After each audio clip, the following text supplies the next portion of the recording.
Hello friends, एडुएरा channel पे आपका एक बार फिर से स्वागत है। और आज के इस वीडियो के अंदर हम बात करने वाले हैं एंजाइम्स के बारे में। इस वीडियो के अंदर कंप्लीट एंजाइम्स के बारे में हम डिस्कस करेंगे, जो कि काफ़ी लेंथी हो जाएगा।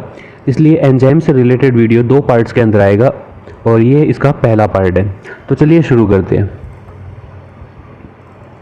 एंजाइम जिसे बायोकैटालिस्ट भी कहा जाता है।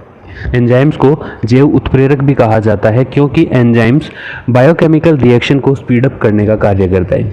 अगर कुछ हिस्ट्री से रिलेटेड इसकी बात करें तो एंजाइम शब्द सबसे पहले एक जर्मन के वैज्ञानिक विलियम कोहने ने 1878 में सबसे पहले एंजाइम शब्द का उपयोग किया था। इसके बाद 1897 में एंजाइम को एक्सट्रैक्ट करने का कार्य सबसे पहले बुकनर के द्वारा किया गया था। बुकनर ने यीस्ट से खमीरीकरण की क्रिया के द्वारा एंजाइम को सबसे पहले एक्सट्रैक्ट किया था और इसे जाइमेज नाम दिया था। तो हम कह सकते हैं कि जो जाइमेज है, जाइमेज फर्स्ट डिस्कवर्ड एंजाइम है। सबसे पहले खोजा जाने वाला एंजाइम जाइमेज एंजाइम है, जिसे एक्सट्रैक्ट करने का कार्य बुकनर के द्वारा किया गया था 1897 में। एंजाइम शब्द सबसे पहले यूज में लिया गया था 1878 में विलियम कोहने के द्वारा, और इसे एक्सट्रैक्ट करने का काम किया गया था बुकनर के द्वारा, और एंजाइम को जाइमेज नाम दिया गया। इसके बाद 1926 में सुमनर ने सबसे पहले एंजाइम के क्रिस्टलीय संरचना का अध्ययन किया था। और कौन सा एंजाइम? यूरिएज एंजाइम के क्रिस्टल संरचना का अध्ययन 1926 में सुमनर के द्वारा किया गया। एक बात का आपको ध्यान रखना है कि जितने भी एंजाइम्स होते हैं, all enzymes are protein but all proteins are not enzyme. जितने भी एंजाइम्स होते हैं लगभग वो प्रोटीन्स के बने होते हैं, लेकिन कुछ अपवाद को छोड़कर, जैसे राइबोजाइम, राइबोन्यूक्लियस पी एंजाइम, ये ऐसे एंजाइम हैं जो आरएनए के बने होते हैं। इसमें प्रोटीन का अभाव पाया जाता है। इसको छोड़कर लगभग सभी एंजाइम प्रोटीन के बने होते हैं। तो यहाँ तक हमने बात की सबसे पहले हिस्ट्री से रिलेटेड कि विलियम कोहने ने एंजाइम शब्द का उपयोग किया था 1878 में।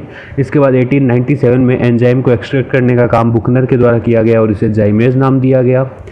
इसके बाद 1926 में सुमनर ने यूरिएज एंजाइम को क्रिस्टलीय अवस्था में एक्सट्रैक्ट करने का कार्य किया। एक शब्द है होलो एंजाइम। होलो एंजाइम किसे कहते हैं? एक कंप्लीट एंजाइम को होलो एंजाइम कहा जाता है। और इस कंप्लीट एंजाइम के अंदर मुख्यतः 2 पार्ट होते हैं। इसमें एक प्रोटीन पार्ट होता है और एक इसमें नॉन प्रोटीन पार्ट होता है। जो प्रोटीन पार्ट होता है उसे एपो एंजाइम कहा जाता है और जो नॉन प्रोटीन पार्ट होता है उसे कोफैक्टर कहा जाता है। तो ये टर्म्स आपको ध्यान में रखना है। होलो एंजाइम मतलब कंप्लीट एंजाइम, जिसके अंदर प्रोटीन पार्ट भी उपस्थित है और नॉन प्रोटीन पार्ट भी उपस्थित है। नॉन प्रोटीन पार्ट के रूप में ऑर्गेनिक, इनऑर्गेनिक फैक्टर या फिर कुछ आयंस हो सकते हैं, लेकिन इसका जो प्रोटीन पार्ट है, केवल और केवल प्रोटीन पार्ट को कहा जाता है एपो एंजाइम। और इस एपो एंजाइम के साथ जब नॉन प्रोटीन पार्ट जुड़ जाता है तो एक कंप्लीट एंजाइम स्ट्रक्चर का निर्माण करता है, जिसे कहते हैं होलो एंजाइम। आई होप इस स्लाइड के अंदर जितने भी पॉइंट्स हैं सब आपको अच्छी तरह क्लियर हो गए होंगे। चलते हैं नेक्स्ट स्लाइड की ओर। कुछ प्रोटीन एंजाइम जो केवल और केवल प्रोटीन के बने होते हैं, मीन्स एपो एंजाइम के फॉर्म में बने रहते हैं। कुछ प्रोटीन एंजाइम के एग्जाम्पल देखें तो पेप्सिन, एमाइलेज, यूरिएज, ये कुछ प्रोटीन एंजाइम है। इसके अलावा अगर हम नॉन प्रोटीन पार्ट की बात करें, जिसे कोफैक्टर कहा जाता है, तो ये कोफैक्टर मुख्य रूप से 2 प्रकार के होते हैं। एक होता है इसमें ऑर्गेनिक कोफैक्टर, दूसरा हो सकता है इनऑर्गेनिक कोफैक्टर। यहाँ नाम से क्लियर हो रहा है कि ऑर्गेनिक कोफैक्टर के अंदर एंजाइम में जो नॉन प्रोटीन पार्ट होगा वो कोई कार्बनिक पदार्थ होगा, जबकि इनऑर्गेनिक कोफैक्टर की बात की जाए तो इसके अंदर एक एंजाइम के अंदर जो नॉन प्रोटीन पार्ट जुड़ता है वो अकार्बनिक पदार्थ हो सकता है। इनऑर्गेनिक कोफैक्टर के अंदर मोस्टली आयंस को शामिल किया जाता है, जैसे Cu++, Zn++, Mg++। वहीं अगर हम ऑर्गेनिक कोफैक्टर की बात करें तो इसके अंदर 2 टर्म्स काम में लिए जाते हैं जो काफ़ी इंपॉर्टेंट है। पहला है प्रोस्टेटिक ग्रुप और दूसरा है कोएंजाइम। प्रोस्टेटिक ग्रुप एक ऐसा नॉन प्रोटीन पार्ट है जो कि मुख्य एंजाइम के साथ टाइटली बाउंडेड रहता है। ऐसे नॉन प्रोटीन पार्ट को जो एंजाइम के साथ टाइटली बाउंडेड रहेगा उसे प्रोस्टेटिक ग्रुप कहा जाता है। वहीं अगर हम बात करें ऐसे नॉन प्रोटीन पार्ट की जो एंजाइम के अंदर लाइटली बाउंडेड रहेगा, उसे कोएंजाइम कहा जाता है। तो सिंपल सी बात, एक ऐसा नॉन प्रोटीन पार्ट जो एपो एंजाइम के साथ टाइटली बाउंडेड रहेगा उसे प्रोस्टेटिक ग्रुप कहेंगे, और अगर वो लाइटली बाउंडेड रहेगा तब उसे कोएंजाइम कहा जाएगा। चलते हैं नेक्स्ट स्लाइड की ओर। अब हम बात करेंगे टाइप्स ऑफ एंजाइम के बारे में। मुख्यतः एंजाइम्स को दो प्रकार में बांटा जा सकता है, पहला endo enzyme and second one exo enzyme. यहाँ नाम से क्लियर हो रहा है कि एंडो एंजाइम जो कि इंट्रासेलुलर एंजाइम भी कहलाते हैं, वहीं अगर हम बात करें एक्सो एंजाइम की तो एक्सो एंजाइम को एक्स्ट्रा सेलुलर एंजाइम भी कहते हैं। एंडो एंजाइम ये इंट्रासेलुलर फॉर्म में सीक्रेट होते हैं और वहाँ पे अपना कार्य दर्शाते हैं, जबकि अगर एक्सो एंजाइम की बात करें तो ये एक्स्ट्रा सेलुलर मीडियम के अंदर एक्सट्रैक्ट होते हैं। सिंपल सी बात, एंडो एंजाइम ऐसे एंजाइम होते हैं जो कोशिका के भीतर बनते हैं और कोशिका के भीतर होने वाले सभी मेटाबॉलिक एक्टिविटीज़ के अंदर भाग लेते हैं। उन सभी एंजाइम्स को एंडो एंजाइम कहते हैं। मोस्टली जितने भी एंजाइम होते हैं वो सारे के सारे एंडो एंजाइम्स होते हैं जो कोशिका के भीतर बनते हैं और कोशिका के भीतर ही अपना फंक्शन करते हैं। वहीं अगर कुछ एक्सो एंजाइम्स की बात करें तो बैक्टीरिया, फंगस, इनकी बॉडी के द्वारा सीक्रेट होने वाले एंजाइम्स एक्सो एंजाइम फॉर्म में होते हैं। ये एक्स्ट्रा सेलुलर फॉर्म में सीक्रेट होकर वहाँ पर कोशिका के शरीर से बाहर अपना कार्य करते हैं। इनका मोस्टली कार्य क्या होगा? In outer medium they break down large food molecule और हार्मफुल केमिकल्स। चलते हैं नेक्स्ट स्लाइड की ओर। अब बात करेंगे हम normal culture of enzyme, enzymes के नामकरण के बारे में। तो एंजाइम के नामकरण के अंदर मुख्यतः आपको एक बात का ध्यान रखना है कि जितने भी मोस्टली केसेस में जितने भी एंजाइम्स का नॉर्मल कल्चर किया जाता है उनके नाम के लास्ट में एक सफिक्स एज का उपयोग किया जाता है, जैसे oxidoreductase, hydrolase, isomerase, lyases, ligase, transferase. ये जितने भी नाम आपको देखने को मिल रहे हैं ये 6 मुख्यतः एंजाइम के क्लास है जो इनके फंक्शन के बेस पे नॉमेनक्लेचर किया गया है और इनके नाम के लास्ट में एज प्रत्यय लगकर एंजाइम का नामकरण किया जाता है। ऑक्सीडोरिडक्टेज ऐसे एंजाइम जो ऑक्सीडेशन और रिडक्शन का कार्य करते हैं उन एंजाइम्स को ऑक्सीडोरिडक्टेज कहते हैं। हाइड्रोलेज ऐसे एंजाइम जो हाइड्रोलाइसिस का कार्य करते हैं हाइड्रोलेज एंजाइम कहलाते हैं। आइसोमेरेज ऐसे एंजाइम जो सबस्ट्रेट को उसके आइसोमर में कन्वर्ट करने का कार्य करते हैं उन्हें आइसोमेरेज एंजाइम कहते हैं। कहने का मतलब आपको ये ध्यान में रखना है कि एंजाइम्स के नॉर्मल कल्चर के दौरान एंजाइम के नाम के लास्ट में एज प्रत्यय लगा दिया जाता है, एज सफिक्स का उपयोग किया जाता है। दूसरे पॉइंट में हम बात करते हैं कुछ ऐसे एंजाइम भी हैं जो सबस्ट्रेट जिस रिएक्शन को करता है उस रिएक्शन के बेस पे उसका नॉर्मल कल्चर किया जाता है, जैसे एग्जांपल लैक्टेट डीहाइड्रोजिनेज। तो यहाँ पे लैक्टेट डीहाइड्रोजिनेशन का कार्य करता है, इस वजह से इस क्रिया में भाग लेने वाले एंजाइम को लैक्टेट डीहाइड्रोजिनेज एंजाइम कहते हैं। वहीं कुछ एग्जांपल आपको ऐसे ध्यान में रखने हैं जिनका नॉर्मल कल्चर हिस्टोरिकल प्रकार का है, मीन्स इनके नाम का और बायोकेमिकल रिएक्शन का आपस में कोई रिलेशन नहीं होता, जैसे पेप्सिन, ट्रिप्सिन, कैटालेज। ये कुछ ऐसे नाम एंजाइम्स है जिनके नाम स्पेसिफिक टाइप के हैं। चलते हैं अगली स्लाइड की ओर और इस स्लाइड में हम बात करने वाले हैं एंजाइम्स की प्रॉपर्टीज़ के बारे में। एंजाइम के कुछ विशेष लक्षण होते हैं। सबसे पहले पॉइंट में हमने शामिल किया है कि जितने भी एंजाइम होते हैं मोस्टली अभी हमने देखा कि वो प्रोटीन नेचर के होते हैं, प्रोटीन प्रकृति के बने हुए होते हैं। नेक्स्ट पॉइंट में हम बात कर रहे हैं कोलॉइडियल नेचर की, कि जो एंजाइम्स होते हैं वो कोलॉइडियल नेचर रखते हैं। इनमें सरफेस एरिया काफ़ी ज़्यादा होता है जिसके कारण ये बायोकेमिकल रिएक्शन को बूस्टअप करने में काफ़ी हेल्प करता है। इन एंजाइम्स का नेचर एम्फिटेरिक नेचर होता है, मीन्स ये एसिडिक और बेसिक दोनों नेचर दर्शाते हैं, दोनों नेचर के हो सकते हैं। इसके बाद नेक्स्ट पॉइंट में हमने कहा है कि स्पेसिफिक नेचर दर्शाते हैं कि जिस रिएक्शन में भाग लेते हैं उस स्पेसिफिक रिएक्शन के अकॉर्डिंग स्पेसिफिक एंजाइम्स होते हैं। एक विशिष्ट क्रिया को करने के लिए विशिष्ट एंजाइम का उपयोग किया जाता है, मीन्स एंजाइम स्पेसिफिक नेचर दर्शाते हैं। नेक्स्ट पॉइंट में हमने कहा है कि हाई मोलिकुलर वेट, एंजाइम्स का जो मोलिकुलर वेट आणविक भार होता है वो काफ़ी उच्च होता है। एंजाइम्स मोस्टली बायोकेमिकल रिएक्शन को बूस्टअप करने का कार्य करते हैं, बायोकेमिकल रिएक्शन को स्पीडअप करने का कार्य करते हैं। ये एंजाइम्स पीएच के द्वारा प्रभावित होते हैं, एंजाइम्स तापक्रम के द्वारा प्रभावित होते हैं। किसी भी बायोकेमिकल रिएक्शन को स्पीडअप करने के लिए हमें काफ़ी स्मॉल अमाउंट के अंदर एंजाइम्स की आवश्यकता होती है।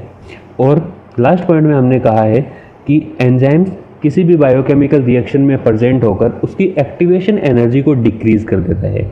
ये एक्टिवेशन एनर्जी क्या होती है इसके बारे में हम बाद में बात करेंगे। फिलहाल आप यहाँ पे ये ध्यान रखना कि एंजाइम्स एक्टिवेशन एनर्जी को डिक्रीज़ कर देता है।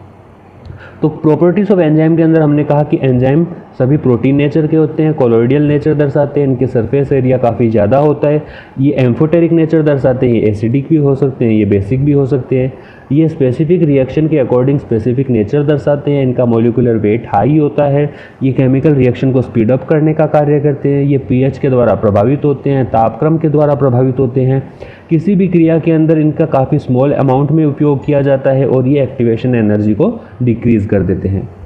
चलते हैं नेक्स्ट स्लाइड की ओर। इस नेक्स्ट स्लाइड में हम बात करने वाले हैं mechanism of action of enzyme, enzyme की क्रियाविधि के बारे में कि एंजाइम किस प्रकार से कार्य करता है। एंजाइम की मैकेनिज्म ऑफ एक्शन को हम 2 पॉइंट्स के अंदर डिस्कस करेंगे। तो यहाँ पे हम पहले पॉइंट की बात कर रहे हैं, formation of enzyme substrate complex. इस डायग्राम से समझने की कोशिश करते हैं। यहाँ E रिप्रेजेंट किया गया है एंजाइम के लिए, S रिप्रेजेंट किया गया है सबस्ट्रेट के लिए और P रिप्रेजेंट किया गया है प्रोडक्ट के लिए। तो देखिए, जब भी किसी सबस्ट्रेट के साथ एंजाइम जुड़ता है तो एक मिडल कॉम्प्लेक्स का निर्माण करता है जिसे एंजाइम सबस्ट्रेट कॉम्प्लेक्स कहा जाता है।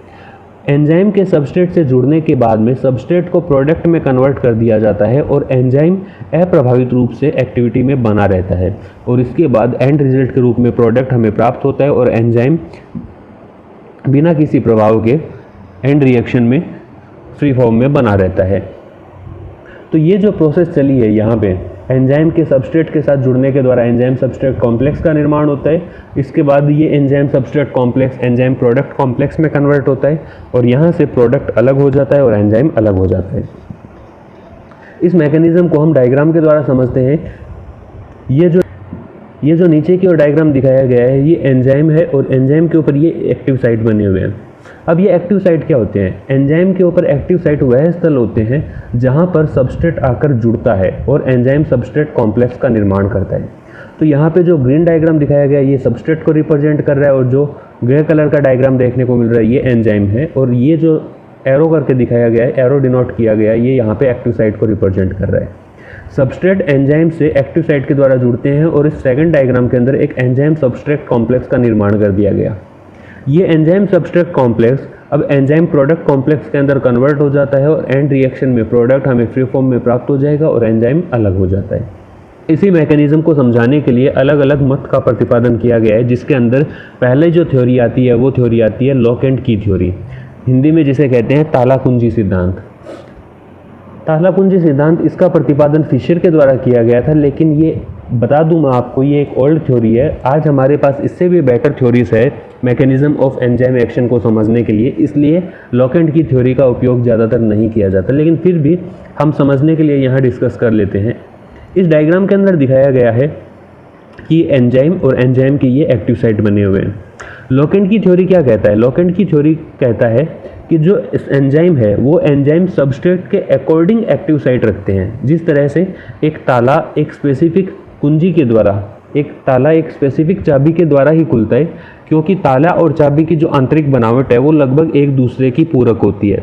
उसी प्रकार से यहाँ समझाया गया कि एंजाइम के ऊपर जो एक्टिव साइट होते हैं वो सबस्ट्रेट के शेप के अकॉर्डिंग बने रहते हैं और जिसके कारण ये दोनों एक दूसरे से आसानी से फिक्स हो सकते हैं और एंजाइम सबस्ट्रेट कॉम्प्लेक्स का निर्माण करते हैं।